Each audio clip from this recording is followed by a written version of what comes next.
This is the workshop, in case you couldn't tell. Always reminds me that of the Ian Dury song, I'm from Essex, in case you couldn't tell. My given name is Dickie, I come from Billericay, and I'm doing very well. Billericay Dickie, by Ian Dury. Anyway, back to the reality. This workshop, when I had it, got the shed installed, I went for 8x12 shed, which I thought would be big enough. But I think there's a universal law with workshops, is that whatever space you've got, you will fill it. And that's what I've seemed to have done here. At times I can hardly move in here, because I've got that cabinet over there, and the main workbench, and the other workbench. And there are times when I would appreciate a bit more space to work on something else. So that's where we go to the next stage of this project. We're in the garage now, and over there in the corner I used to have an enormous chest freezer, which I got rid of because I had hardly anything in it, and it was costing me about $260 a year to run it. And I got a small freezer in the kitchen, which is more than good enough, and will save me about $200 a year in running costs. But I now think there is room to have another bench in here along that wall. So I've been asking my friend Dan, who I've done many things for over the years, if he could find me a bench. And he eventually comes up with this. It's not exactly a bench, but it's a table. And it's a 6 foot by 3 foot table. And it is extremely heavy. I mean, I can't lift it. Well, certainly not one-handed. No, I can't lift it one-handed. I just about lift the corner off the ground. There's no way I can lift it into position on my own. So my job, because it had no legs, he gave me some pieces of wood, roughly the right length that could be cut to size, and I quite specific about I wanted the top of the bench to be 34 inches high, so that's what it's going to be. And I've also stuck bits of carpet tile on the bottom. Although I've done a pretty good job with my sawing, there's always a chance it will be a millimetre or two off, so that will compensate for any inaccuracies in my sawing. And also, if you look over there, it can get fairly damp in here. So, as they are plastic backed, they will stop the damp going up the legs and rotting the legs. But now I'm waiting for Dan to turn up, and he's going to help me put some bracing along here on either side, and then lift it into position somehow, which should be fun. So more later. So my friend Dan has just been and gone, and it took not too long to install some bracing back to front on either side. And then we found out it wasn't level, which was not my error.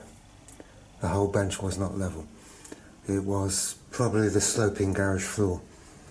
So that involved turning it upside down again and chopping 1.5 inches off one leg and 2 inches off the other one. And now it doesn't look level from a distance, but it is perfectly, if I show you.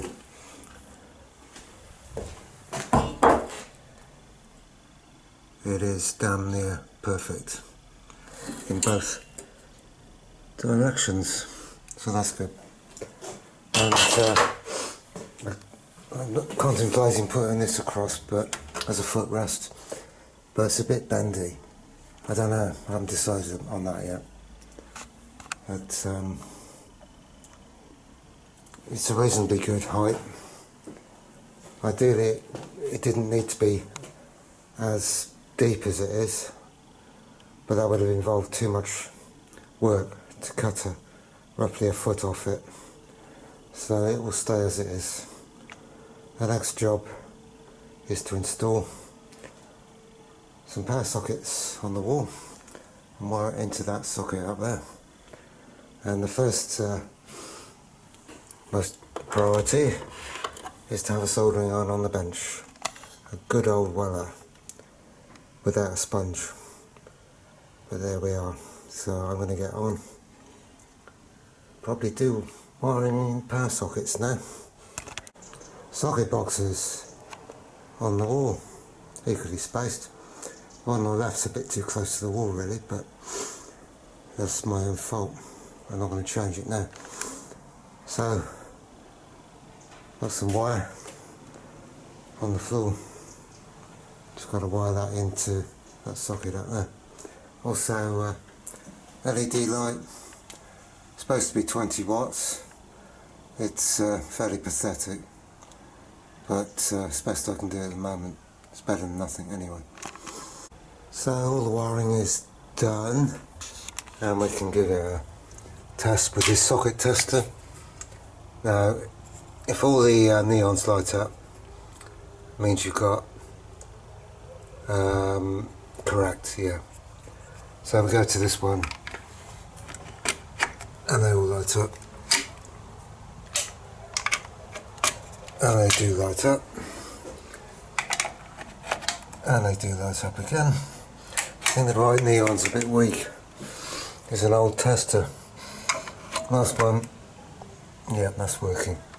And finally, well, not quite finally, but the light, which is not too bad actually, for a cheap, supposedly 20 watt LED floodlight. And because it needs a clean up and a few other minor things doing, so I should just get on with that. Turn the light off. Oh yes, vices, of which I've got two. Actually I've got more than two, but they're not mechanical vices I'm talking about. These are though. And I've got that one, which I tend to prefer for some reason. And I've also got this nice one over here. So I think really I don't need this one in here. I don't use it very often. So I think it would be a good idea to move that to the new bench. So that's what I'll do next. Well, it's a new day, and quite a nice day, considering it's the end of October. Sunny and quite mild here. So the vice is here. My dilemma was where to put it, because I'm right-handed. So in theory it'd be better to have it on that end, but I think I want to leave that space clear. So as long as I've got enough room to get to it, which I can from the wall. Then the other complication is, because it's got battens underneath this table, I have to go back 5 inches for the screw holes, bolt holes, but that's okay. I can still tighten it up without the handle doing anything it shouldn't. So I'm now going to go see if I can find a drill, which I'm sure I've got, a wood drill, and get this bolted down.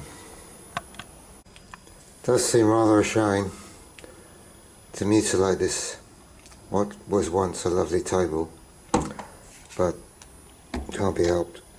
At least I'm reusing it for something. So here goes.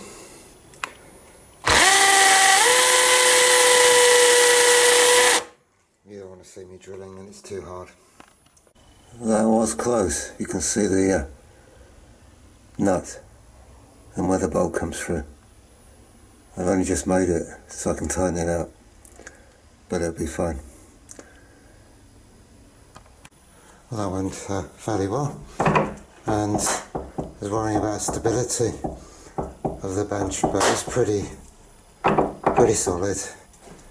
I could, if necessary, bolt it to the wall, screw it to the wall, but I don't think I'll bother at the moment. A few more things to do and then this is all going to be finished. So getting close to the end, I've cleaned it all up, got rid of all the sawdust, hoovered it, and now I've got to find things to put on it. I know what's going to go on it first, because I have in this cupboard a big power supply which doesn't get used very often, so could be useful out there.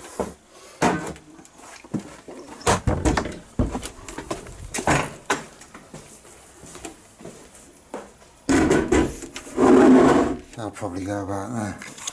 What's it say? 0 to 30 at 10 amps.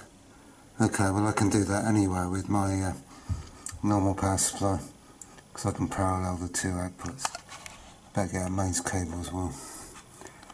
And so what have I done? I've put some speakers up there on each side. I know they're not the same height, but it doesn't really matter. They're not particularly good quality anyway. And I've got a little CD receiver, so I can have a bit of music if I want. And that